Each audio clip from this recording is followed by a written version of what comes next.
본문인 룻기 1장 1절에서 14절 제목은 여호와의 손이 나를 치셨으므로입니다. 사사들이 치리하던 때에 가나안 땅에 흉년이 들었습니다. 사사들이 치리하던 때는 여호와가 이스라엘을 위해 행하신 일을 잘 알지 못하는 사람들이 살고 있었던 때입니다. 사람마다 율법을 떠나 자기 소견에 옳은 대로 행하던 시대였습니다. 이러한 때 가나안 땅에 흉년이 들었습니다. 흉년과 기근 등은 범죄한 백성들을 향한 하나님의 징계로도 볼 수 있습니다.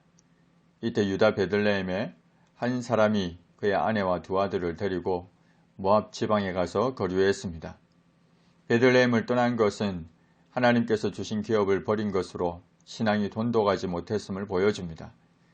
이 사람 이름은 엘리멜렉이고 그의 아내 이름은 나오미입니다. 그의 두 아들의 이름은 말론과 기련인데 모두 유다 베들레헴 에브라 사람들입니다.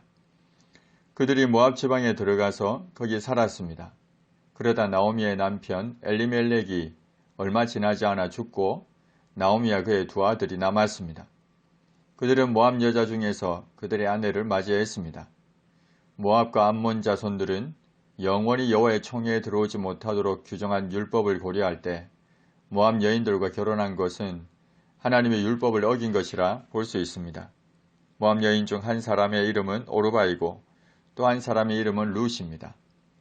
그들이 거기에 거주한 지 10년쯤에 말론과 기리온 두 사람이 모두 죽고 나오미는 두 아들과 남편의 뒤에 남았습니다. 나오미가 모압 지방에서 여호와께서 자기 백성을 돌보시사 그들에게 양식을 주셨다 함을 들었습니다. 이에 두 며느리와 함께 일어나 모압 지방에서 돌아오려 하여 있던 곳에서 나왔습니다. 이때 두 며느리도 그와 함께하여 유다 땅으로 돌아오려고 길을 갔습니다. 길을 가던 중에 나오미가 두 며느리에게 말했습니다. 너희는 각기 너희 어머니의 집으로 돌아가라. 너희가 죽은 자들과 나를 선대한 것 같이 여호와께서 너희를 선대하시기를 원하노라. 여호와께서 너희에게 허락하사 각기 남편의 집에서 위로를 받게 하시기를 원하노라. 나오미는 두 며느리에게 다시 모압 땅에 있는 자기 어머니 집으로 돌아가서 재혼하라고 했습니다. 두 며느리가 나오미와 이미 죽은 자들을 선대한 것처럼 하나님께서도 이들을 선대하시기를 원한다고 했습니다. 그리고는 두 며느리에게 입맞추자 그들이 소리를 높여 울었습니다. 두 며느리는 나오미에게 아닙니다. 우리는 어머니와 함께 우리 어머니의 백성에게로 돌아가겠습니다. 라고 했습니다. 그러자 나오미가 두 며느리에게 내 딸들아 돌아가라. 너희가 어찌 나와 함께 가려느냐. 내 태중에 너희의 남편 될 아들들이 아직 있느냐. 내 딸들아 되돌아가라. 나는 늙었으니 남편을 두지 못할지라.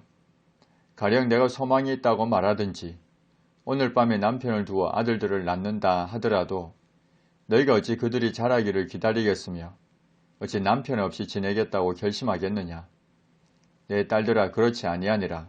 여호와의 손이 나를 치셨으므로 나는 너희로 말미암아 더욱 마음이 아프도다. 그들이 소리를 높여 다시 울었습니다. 그리고 오르바는 그의 시어머니에게 입맞추었고 그러나 룻은 그를 붙쫓았습니다. 나오미는 기쁨이라는 뜻의 이름입니다.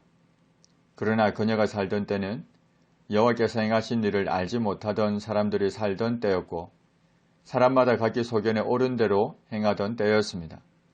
심지어 하나님의 징계로 흉년을 맞이하기까지 했습니다. 그럼에도 하나님께서 주신 기업에서 신앙을 붙잡고 말씀을 순종하며 살아가야 하는데 도리어 먹고 살기 위해 하나님이 주신 기업을 버리고 이방 땅으로 가버렸습니다. 거기에 더해서 자신의 두 아들을 하나님께서 금하신 이방 여인 곧 모압 여인과 결혼시켰습니다. 결국 남편이 죽고 두 아들마저 죽는 비극을 맞이했습니다. 그러나 그러한 와중에 하나님께서 자기 백성을 돌보셨다는 이야기를 들었습니다. 나오미는 결심합니다. 다시 돌아가리라. 나오미는 이제 돌아가면서도 더 이상 자신의 권리와 이익을 추구하지 않습니다. 나오미에게 일어난 모든 비극적인 일이 곧 하나님의 징계임을 깨닫고는 이제 모든 것을 내려놓고 하나님께로 돌아가리라 결심하고 행동하고 있습니다.